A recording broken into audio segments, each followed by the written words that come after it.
Friends, welcome back to Xylem banking. അങ്ങനെ exam season നടന്നുകൊണ്ടിരിക്കുകയാണ്. Mains ഒക്കെ എഴുതി തളർന്നിരിക്കുകയായിരിക്കും പലരും. അപ്പോൾ അപ്പോഴേക്കും ജനുവരിയിലേക്ക് നമുക്ക് ഇനി അടുത്ത വർഷത്തേക്ക് എഴുതാനുള്ള പരീക്ഷകളുടെ നോട്ടിഫിക്കേഷൻ വന്നു തുടങ്ങിയിരിക്കുകയാണ്. അതിലാദ്യമായിട്ട് ഓറിയന്റൽ ഇൻഷുറൻസ് കമ്പനിയുടെ നോട്ടിഫിക്കേഷൻ 300ഓളം വേക്കൻസിയുള്ള ഒരു നോട്ടിഫിക്കേഷൻ എത്തിയിട്ടുണ്ട്. ഡീറ്റെയിൽ ആയിട്ട് നോക്കിയാലോ. അപ്പോൾ 285 ജനറലിസ്റ്റ് വേക്കൻസിയും 15 ഹിന്ദി ഓഫീസേഴ്സ് വേക്കൻസിയുമായിട്ടാണ് അഡ്മിനിസ്ട്രേറ്റീവ് ഓഫീസർ സ്കെയിൽ 1 പോസ്റ്റിലേക്കാണ് റിക്രൂട്ട്മെന്റ് നടക്കുന്നത്. 285 വേക്കൻസീസ് ഉണ്ട്. അപ്പൊ ഡീറ്റെയിൽ ആയിട്ട് നമുക്ക് വീഡിയോയിലേക്ക് പോയാലോ. സോ ഓൺലൈൻ രജിസ്ട്രേഷൻ സ്റ്റാർട്ട് ചെയ്യുന്നത് ഡിസംബർ 1-ാം തീയതിയാണ്. ഡിസംബർ 15-ാം തീയതി വരെ നിങ്ങൾക്ക് അപ്ലൈ ചെയ്യാൻ സാധിക്കും. ഡിസംബർ 1-ാം തീയതി 6:30 വൈകിട്ട് 6:30 മുതൽ ഡിസംബർ 15-ാം തീയതി മിഡ് നൈറ്റ് വരെയാണ് നിങ്ങൾക്ക് പേയ്മെന്റ് കൊടുത്ത് രജിസ്ട്രേഷൻ കംപ്ലീറ്റ് ചെയ്യാൻ കിട്ടുന്ന ടൈം എന്ന് പറയുന്നത്. ആൻഡ് ടെന്റേറ്റീവ് ഡേറ്റ് പ്രിലിമിനറി എക്സാമിന് അവർ ജാനുവരി 10-ാം തീയതി 2026 പറയുന്നു. ഡൗൺലോഡ് ചെയ്യാനുള്ള നിങ്ങളുടെ കോൾ ലെറ്റർ ഡൗൺലോഡ് ലെറ്റേഴ്സിന്റെ ടൈം ഒക്കെ നിങ്ങൾക്ക് അറിയാൻ പറ്റും. അത് കോൾ ലെറ്റർ വരുന്നതൊക്കെ ആ സമയത്ത് നിങ്ങൾക്ക് അറിയാനായിട്ട് സാധിക്കും. And mains exam tier 2 exam വരുന്നത് ഫെബ്രുവരി 28. ഒന്ന് ആലോചിച്ച് നോക്കിയാൽ ഡിസംബർ തീരാറാവുമ്പോഴേക്കും ന്യൂ ഇയർ നമുക്ക് ഒരുപാട് ഹോപ്പോടുകൂടെയാണ് സ്റ്റാർട്ട് ചെയ്യുന്നത്. 285 ജനറലിസ്റ്റ് വേക്കൻസീസ്. അതിന് കറക്റ്റ് ആയിട്ട് പറഞ്ഞെങ്കിൽ ജനുവരി 10-ാം തീയതി പ്രിലിംസ്, ഫെബ്രുവരി 28-ാം തീയതി mains. Then coming to the next point, നമ്മുടെ വേക്കൻസീസ് ആണ്. മൊത്തത്തിൽ ജനറലിസ്റ്റ് 285 ഉണ്ടെന്ന് പറഞ്ഞു. ഹിന്ദി ഭാഷാ ഓഫീസേഴ്സിന് 15 ഉണ്ടെന്ന് പറഞ്ഞു. ജനറൽ നോക്കുകയാണെങ്കിൽ 123, OBC 68, SC 42, ST 24, EWS 28 ആണ് നമ്മുടെ ജനറലിസ്റ്റ് വരുന്നത്. അതുപോലെ തന്നെ ഹിന്ദി രാജഭാഷ ഓഫീസേഴ്സിനും താഴെ വേക്കൻസി ഡീറ്റെയിൽ ചെയ്ത് കൊടുത്തിട്ടുണ്ട്. അപ്പൊ ഇത്രയും വേക്കൻസി ഉള്ള ഒരു ഓപ്പർച്യൂണിറ്റി നിങ്ങളുടെ മുന്നിൽ വന്നിരിക്കുകയാണ്. ഉറപ്പായിട്ടും അത് നിങ്ങൾ എന്തായാലും അപ്ലൈ ചെയ്യാനായിട്ട് നോക്കുക. ബാങ്ക് എക്സാമിന് പഠിക്കുന്ന എല്ലാ കുട്ടികൾക്കും ഇത് അപ്ലൈ ചെയ്ത് എഴുതാൻ സാധിക്കും. ആൻഡ് നമുക്ക് അടുത്ത് നോക്കാം. ഏതെങ്കിലും ഒരു ഡിസിപ്ലിനിലേക്ക് നിങ്ങൾ ചെയ്യാൻ നിങ്ങൾ എപ്പോഴും ശ്രദ്ധിക്കുക. നിങ്ങൾ ഒരുപാട് തവണ ആപ്ലിക്കേഷൻ എത്ര തവണ നിങ്ങൾ സബ്മിറ്റ് ചെയ്താലും നിങ്ങൾ ഏറ്റവും ലേറ്റസ്റ്റ് ആയിട്ട് സബ്മിറ്റ് ചെയ്ത ആപ്ലിക്കേഷൻ ആയിരിക്കും അത് ഫീ പേയ്മെന്റ് കൂടി ചെയ്തതായിരിക്കും അവർ അക്സെപ്റ്റ് ചെയ്യുക. അതുകൊണ്ട് ഒരു ഡിസിപ്ലിൻ ചെയ്യുമ്പോൾ നിങ്ങളിപ്പം ജേർണലിസ്റ്റ് കൊടുക്കുകയാണെങ്കിൽ ജേർണലിസ്റ്റ് കൊടുക്കുക, രാജഭാഷയ്ക്ക് കൊടുക്കുകയാണെങ്കിൽ രാജഭാഷ, ഏതെങ്കിലും ഒരു ഡിസിപ്ലിനിൽ മാത്രം നിങ്ങൾക്ക് അപ്ലൈ ചെയ്യാൻ പറ്റുള്ളൂ എന്ന് പറയുന്നുണ്ട്. ദെൻ നിങ്ങൾക്ക് ഇനിയിപ്പം ജോലി കിട്ടിക്കഴിഞ്ഞാൽ minimum stay the initial place of posting will be 3 years. നിങ്ങൾ ആദ്യം പോസ്റ്റ് ചെയ്യുന്നിടത്ത് മിനിമം സ്റ്റേ 3 വർഷത്തേക്കായിരിക്കും എന്നും അവരെടുത്ത് പറയുന്നുണ്ട്. Then comes probation and guarantee ബോണ്ടിന്റെ കാര്യം പറയുന്നുണ്ട്. 1 year ഓഫ് പ്രൊബേഷൻ ഉണ്ടാവും from the period of joining on duty. And guarantee board minimum period of 4 years ആയിരിക്കും, including the probation period. Okay, probation period കൂട്ടിയിട്ട് 4 വർഷമായിരിക്കും ടോട്ടലി നിങ്ങൾക്ക് ഗ്യാരണ്ടി ബോണ്ട് വരുന്നത്. So ഇനി നമുക്ക് നോക്കാൻ ഏറ്റവും ഇമ്പോർട്ടന്റ് ആയിട്ടുള്ള കാര്യം എന്ന് പറഞ്ഞാൽ ബെനിഫിറ്റ്സ് ആണ്. Employments and benefits. Basic pay 50,000 രൂപയാണ് basic pay. 50,925 rupees. Is that a small amount? No, it is not. So അതാണ് നിങ്ങളുടെ ബേസിക് പേ എന്ന് പറയുന്നത്. ആൻഡ് ദെൻ എമോൾമെന്റ്സ് കഴിഞ്ഞിട്ട് ബെനിഫിറ്റ്സിലേക്ക് വരുമ്പോൾ പെൻഷൻ ഉണ്ട്, ന്യൂ പെൻഷൻ സിസ്റ്റം ഉണ്ട്. And then you have LTS, medical benefits, group personal accident insurance. അങ്ങനെ അത്യാവശ്യം നല്ല എമോൾമെന്റ്സ് ഉള്ള നല്ലൊരു സാലറി പാക്കേജ് ഉള്ളൊരു ജോലിയാണ്. അഡ്മിനിസ്ട്രേറ്റീവ് ഓഫീസർ ലെവലാണ്. സോ ഉറപ്പായിട്ടും തന്നെ എന്ത് ചെയ്യുക, അപ്ലൈ ചെയ്യുക, പരീക്ഷ എഴുതുക, ജോലിക്ക് കയറുക. സിമ്പിൾ. എഡ്യൂക്കേഷൻ ക്വാളിഫിക്കേഷൻ എന്ന് പറയുന്നത് ജനറലിസ്റ്റ് ആണെങ്കിൽ graduate or post graduate in any stream.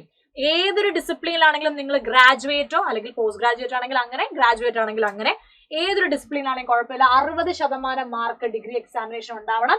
SC ST ആണെങ്കിൽ 50% മാർക്ക് ഉണ്ടാവണം എന്നവർ പറയുന്നുണ്ട്. ഇനിയിപ്പം രാജഭാഷ ഹിന്ദി ഓഫീസേഴ്സ് 15 പോസ്റ്റിൽ നിങ്ങൾ അപ്ലൈ ചെയ്യുകയാണെങ്കിൽ നിങ്ങൾ Hindi with English master degree ഉണ്ടാവണം എന്ന് പറയുന്നുണ്ട്. അല്ലെങ്കിൽ നിങ്ങൾ പഠിച്ച ഡിഗ്രിയോട് കൂടി തന്നെ നിങ്ങൾ എലക്റ്റീവ് ആയിട്ടൊക്കെ ഹിന്ദി എടുത്തിട്ടുണ്ടെങ്കിൽ നിങ്ങൾക്ക് കൊടുക്കാൻ പറ്റുമെന്ന് പറയുന്നുണ്ട്.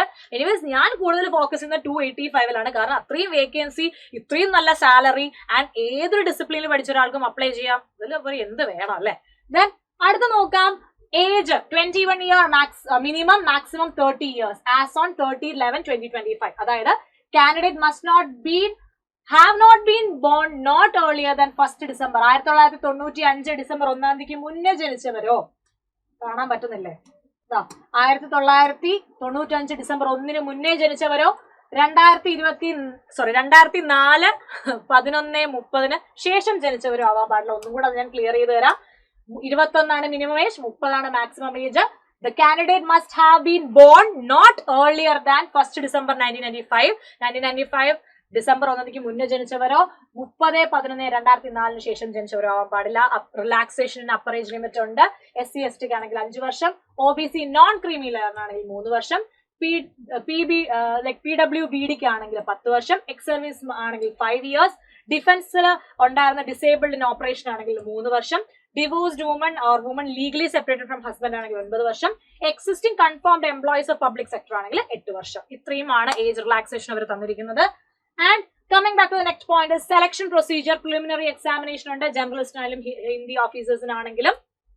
ഒബ്ജക്റ്റീവ് ടെസ്റ്റ് ആണ്, 100 മാർക്കാണ്, ഓൺലൈൻ ആണ്, 1 hour ആണ് ഡ്യൂറേഷൻ വരുന്നത്. English language, reasoning ability, quantitative aptitude. നമ്മൾ ബാങ്ക് എക്സാമിന് പഠിക്കുന്നവർക്ക് അറിയാം, ഇത് നമ്മുടെ എന്താ പറയാ, നമ്മുടെ ബൈബിൾ, ഖുറാൻ, ഗീത എന്നൊക്കെ പറയുന്നത് പോലെ നമുക്ക് അടുക്കി വെക്കാൻ പറ്റുന്ന നമ്മുടെ ഹോളി സബ്ജക്ട്സ് ആയിട്ട് നമുക്ക് ഇവരെ കണക്കാക്കാം. ഇവരെ പഠിച്ചു കഴിഞ്ഞാൽ നമുക്കല്ലേ ഒരു സിലബസ് പഠിച്ചുകൊണ്ട് 20-ലധികം പരീക്ഷകൾ ഒരു വർഷം എഴുതാന്ന് പറഞ്ഞാൽ വിശ്വസിച്ചേ പറ്റുള്ളൂ, എഴുതാൻ സാധിക്കും. സോ ഒബ്ജക്റ്റീവ് ടൈപ്പ് ആണ്, 30 mark, 35 mark reasoning ability, 35 mark quantitative, total 100 marks ആണ്.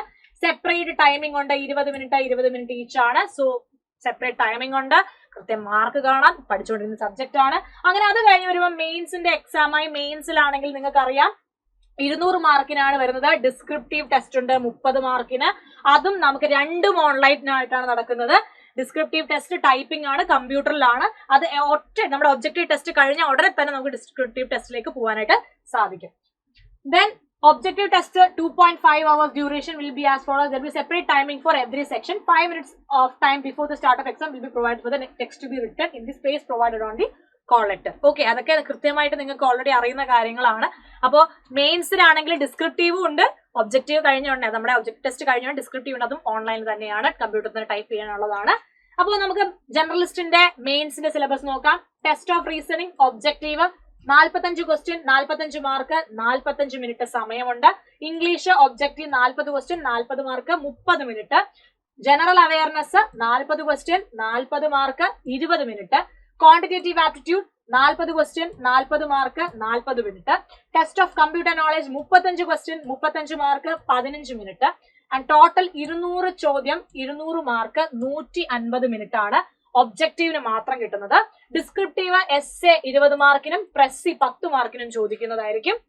അതിൽ 2 ക്വസ്റ്റ്യൻ ആണ്, 30 മാർക്കിനാണ്, 30 മിനിറ്റ് സമയമാണ് നിങ്ങൾക്ക് ഉണ്ടാവുക. And the descriptive test of 30 minutes duration with 30 marks will be test of English language, essay 20 mark, pressy 10 mark. The descriptive test will be in English and will be conducted through online mode only. Okay, so online mode ആയിരിക്കും എല്ലാം നടക്കുന്നത്, എഴുത്തല്ല, typing ആണ്. അപ്പോൾ messaging language ഒക്കെ ഉപയോഗിക്കാതെ എങ്ങനെ ചെയ്യണം എന്നൊക്കെ നമ്മൾ ഡിസ്ക്രിപ്റ്റീവിൽ ഒരുപാട് സെഷൻസ് യൂട്യൂബിൽ ചെയ്തത് കൊടുത്തിട്ടുണ്ട്. ആർക്കെങ്കിലും അറിയാത്തതുണ്ടെങ്കിൽ നിങ്ങൾക്ക് യൂട്യൂബിൽ സെർച്ച് ചെയ്ത് അത് കാണാൻ സാധിക്കുന്നതാണ്. Now coming back, Hindi officers ആണെങ്കിൽ ഒബ്ജക്റ്റീവ് ടെസ്റ്റ് 2 hours ഉണ്ടാവും, അതിനുശേഷം സെപ്പറേറ്റ് ടൈമിംഗ് ഉണ്ടാവും എന്ന് പറയുന്നുണ്ട്. ആൻഡ് ഈ ഒരു നമ്മുടെ ഈ ജനറലിസ്റ്റ് അല്ലാണ്ട് ഹിന്ദിയിൽ കൊടുക്കുന്നവരുടെ സിലബസ് ആണ് ഈ കാണുന്നത്. റീസണിങ്, ഇംഗ്ലീഷ് ലാംഗ്വേജ്, ഒപ്പം തന്നെ professional knowledge, test of Hindi and English grammar, vocabulary, knowledge of act, rules, reading, regarding official language implementation, translation. അങ്ങനെ ഹിന്ദിയുമായി ബന്ധപ്പെട്ട ചോദ്യങ്ങൾ ഉണ്ടാകും. പിന്നെ ബാക്കിയൊക്കെ നോർമൽ ആണ്. പക്ഷേ ഡിസ്ക്രിപ്റ്റീവില് ഇംഗ്ലീഷ് ഹിന്ദി ലാംഗ്വേജ് ടെസ്റ്റ് ചെയ്യപ്പെടും. ഇംഗ്ലീഷിന്റെ എസ്എ 10 മാർക്കിനുണ്ടാവും, ഹിന്ദിയുടെ എസ്എ 10 മാർക്കിനുണ്ടാവും, ഹിന്ദിയിൽ ലെറ്റർ റൈറ്റിംഗ് 10 മാർക്കിനുണ്ടാവും, ട്രാൻസ്ലേഷൻ 10 മാർക്കിനുണ്ടാവും. സോ എല്ലാം കൂടി 50 മാർക്കിനായിരിക്കും ഡിസ്ക്രിപ്റ്റീവ് വരെ ഹിന്ദി ഓഫീസേഴ്സ് പോസ്റ്റിൽ കൊടുക്കുന്നവർക്ക്. ഓക്കെ, നമുക്ക് ജനറലിസ്റ്റ് ആണെങ്കിൽ ഞാൻ നേരത്തെ കാണിച്ച അത്രയും ഉണ്ടാവും, ഒരു പ്രസ്സിയും ഒരു എസ്എയും. ഓക്കെ, നെക്സ്റ്റ് വൺ, പെനാൽറ്റി ഉണ്ട്, നെഗറ്റീവ് മാർക്ക് ഉണ്ട്, അത് പ്രിലിംസിനും ഉണ്ട്, മെയിൻസിനും ഉണ്ടെന്ന് അവർ പറയുന്നുണ്ട്. അതിനുശേഷം application fee, the most important part of A notification is the application fees അല്ലെ. സോ അതിലേക്ക് എത്തിയിരിക്കുകയാണ്. SC, ST, PW, BDക്ക് ആണെങ്കിൽ 250 രൂപയാണ് നിങ്ങളുടെ എക്സാമിനേഷൻ ഫീ വരുന്നത്. All candidates other than SC, ST, PW, BDക്ക് 1000 rupees ആണ് നിങ്ങളുടെ ആപ്ലിക്കേഷൻ ഫീ വരുന്നത്. ഇത് ഒരു കാര്യം മനസ്സിലാക്കുക, 1000 രൂപ മുടക്കിയാൽ നിങ്ങൾ ഈ പരീക്ഷ എഴുതുകയാണെങ്കിൽ നിങ്ങൾക്ക് ജോലി കിട്ടിയാൽ നിങ്ങൾക്ക് 50,000 രൂപ ശമ്പളമുണ്ട്. അപ്പൊ നഷ്ടമില്ല. സോ നന്നായിട്ട് പഠിക്കുക, നന്നായിട്ട് പ്രിപ്പയർ ചെയ്യുക, പരീക്ഷ പോയി എഴുതുക. ഇനി സെന്റേഴ്സ്, പ്രിലിമിനറി എക്സാം സെന്റേഴ്സ് വരുന്നത് എറണാകുളം, കൊച്ചി, തിരുവനന്തപുരം, കോഴിക്കോടാണ്. So all the best guys. അടുത്തൊരു നോട്ടിഫിക്കേഷനുമായി കാണുന്നവരെ ബൈ, ടേക്ക് കെയർ.